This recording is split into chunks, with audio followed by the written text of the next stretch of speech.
하이 여러분 안녕하세요. 저는 일본을 소개하는 도시가이드입니다. 이 영상에서는 2020년 일본 여행의 최신 정보 9가지를 알려드리겠습니다. 일본은 지금 빠르게 변화하고 있습니다. 스이카를 대체할 새로운 교통카드, 종이 승차권 폐지, 그리고 철도와 항공 규정 변경까지 여행자에게 중요한 변화가 이어지고 있습니다. 이번 영상에서는 일본 여행을 더 편리하고 더 저렴하게 만들어줄 9가지 최신 정보를 알려드리겠습니다. 이제 시작하겠습니다. 첫 번째는 종이 승차권 폐지입니다. 일본의 철도 승차권이 곧 크게 바뀐다는 사실을 알고 계셨습니까? 스이카를 운영하는 JR 동일본은 2027년부터 기존의 자기식 종이 승차권을 단계적으로 폐지하고 QR코드 승차권으로 전환할 계획을 발표했습니다. 현재는 종이 승차권을 개찰구에 넣어야 하지만 새로운 시스템에서는 QR코드만 스캔하면 역에 출입할 수 있게 됩니다. 이러한 변화에는 두 가지 이유가 있습니다. 첫째, 자기식 승차권은 재활용 과정에서 자기층을 분리해야 하기 때문에 환경 친화적이지 않습니다. 둘째, 종이 승차권이 개찰구에 끼어 지연이나 유지보수 문제를 일으킬 수 있습니다. 이러한 문제를 해결하기 위해 JR 동일본을 비롯한 철도회사들은 QR코드 기반 승차권 시스템으로 전환하고 있습니다. 새로운 QR 승차권은 현재보다 크기가 커지며 특급권과 비슷한 크기가 될 예정입니다. 하지만 걱정하지 않으셔도 됩니다. 스이카나 파스모 같은 교통카드를 사용하고 계신다면 기존과 동일하게 이용할 수 있습니다. 아직 종이 승차권을 사용하신다면 이 점만 기억해 두시기 바랍니다. 두 번째는 새 교통카드 등장입니다. 도쿄 메트로는 2026년 5월부터 새로운 IC카드인 투어리스트 파스모 판매를 시작했습니다. 이 카드는 외국인 관광객을 위해 특별히 만들어졌으며 2024년까지 판매되었던 파스모 패스포트와 같은 콘셉트로 제작되었습니다. 일본 단기 여행자를 위한 기간 한정 IC카드입니다. 디자인도 매우 독특합니다. 한자를 메인 테마로 사용해 일본 전통 느낌이 살아있는 세련된 디자인으로 완성되었습니다. 그렇다면 기존 IC카드와 무엇이 다를까 궁금하실 텐데요. 사실 기능은 JR 동일본의 웰컴 스이카와 거의 동일합니다. 구입일로부터 28일간 사용할 수 있으며 보증금이 필요 없고 전자결제로 쇼핑도 가능합니다. 다만 카드에 잔액이 남아있어도 환불은 불가능하니 주의하시기 바랍니다. 나리타 공항과 하네다 공항역에서 구매할 수 있습니다. 웰컴 스이카와 기능은 거의 같습니다. 원하시는 디자인으로 선택하시는 것을 추천드립니다. 세 번째는 안드로이드 스이카입니다. 일본 여행을 준비하는 안드로이드 사용자분들에게 반가운 소식이 있습니다. 지금까지 모바일 스이카는 아이폰이나 일본 내수용 안드로이드 기기에서만 사용할 수 있었습니다. 그래서 해외 안드로이드 스마트폰을 사용하는 경우에는 스이카나 파스모 같은 실물 IC 카드를 따로 구매해야 했습니다. 하지만 드디어 큰 변화가 발표되었습니다. JR 동일본은 2027년 이후 해외에서 출시되는 삼성 갤럭시 스마트폰에서 외국인 여행자용 웰컴 스이카 모바일을 지원할 예정이라고 발표했습니다. 이는 매우 큰 진전이며 앞으로 다른 안드로이드 기기로도 확대될 가능성이 높습니다. 추가 정보가 발표되면 계속 업데이트해드리겠습니다. 또한 일본 여행에 어떤 IC 카드가 가장 좋은지 고민되는 분들은 이전 영상에서 자세히 설명해 두었습니다. 아직 못 보신 분들은 여행 전에 꼭 확인해 보시기 바랍니다. 네 번째는 교토 여행 경고입니다. 교토는 일본에서 가장 많은 관광객이 찾는 도시 중 하나이지만 현재 심각한 오버투어리즘 문제를 겪고 있습니다. 이에 따라 교토시는 짐 없는 관광, 즉 손에 큰 짐을 들고 다니지 않는 관광을 적극 권장하고 있으며 시내버스에 큰 짐을 가져오지 않도록 안내하고 있습니다. 실제로 큰 여행 가방을 든 여행자가 승차를 거부당하는 경우도 발생하고 있습니다. 제가 2025년 11월 교토를 방문했을 때 출퇴근 시간대에 짐이 너무 크다는 이유로 승차를 거부당하는 여행자를 몇 명 목격했습니다. 버스 규정상 짐은 길이 1m 이하, 무게 10kg 이하로 제한되어 있습니다. 현재는 규정을 초과했다고 해서 자동으로 승차가 거부되거나 추가 요금이 발생하지는 않지만 교토시 교통국은 크기 제한 강화와 유료화 등 보다 엄격한 관리 방안을 검토하고 있습니다. 물론 호텔이나 역의 로커에 짐을 맡기는 방법도 있습니다.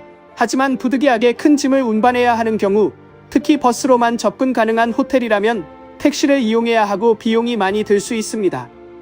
교토의 추천 숙소 지역과 피해야 할 지역은 이전 영상에서 다뤘습니다. 아직 못 보신 분들은 저렴하게 여행하기 위해 꼭 확인해 주세요. 다섯 번째는 신칸센 새 규칙입니다. 2026년에 일본을 방문할 예정이라면 신칸센과 관련된 두 가지 중요한 규칙을 알아두셔야 합니다. 첫째, 큰 짐은 사전 준비가 필요합니다. 일부 신칸센에는 대형 수화물 전용 보관 공간이 마련되어 있지만 공간이 한정되어 있습니다. 큰 캐리어를 가지고 이동하신다면 승차권을 구매할 때 수화물 공간을 함께 예약하는 것을 강력히 권장합니다.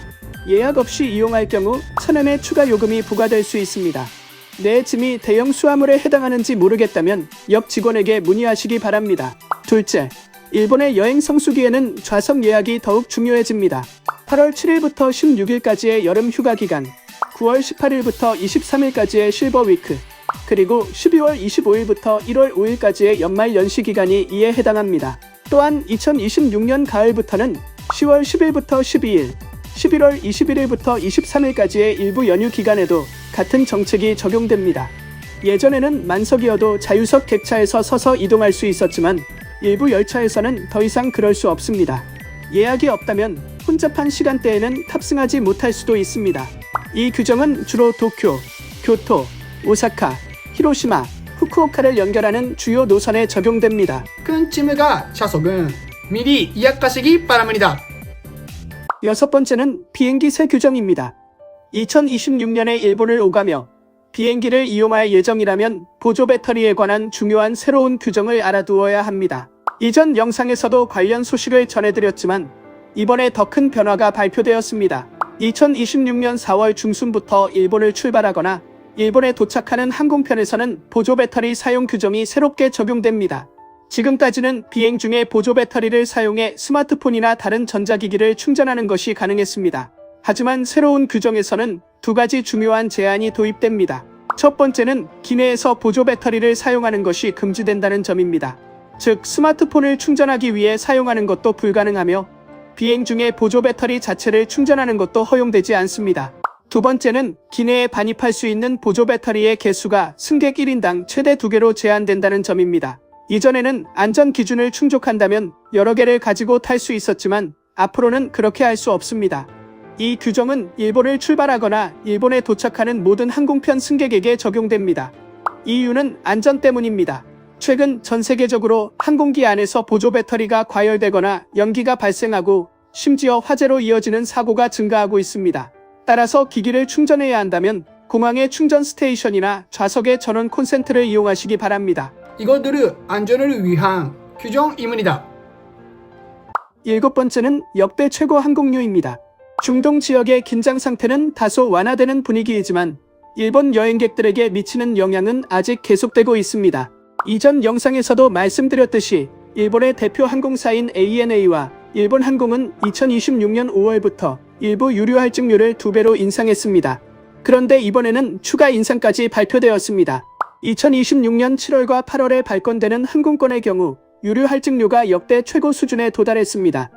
예를 들어 일본과 북미, 유럽, 중동을 오가는 노선은 편도 기준 최대 65,000엔의 유류 할증료가 부과됩니다. 일본과 한국을 오가는 노선도 편도 7,400엔으로 역대 최고 수준입니다.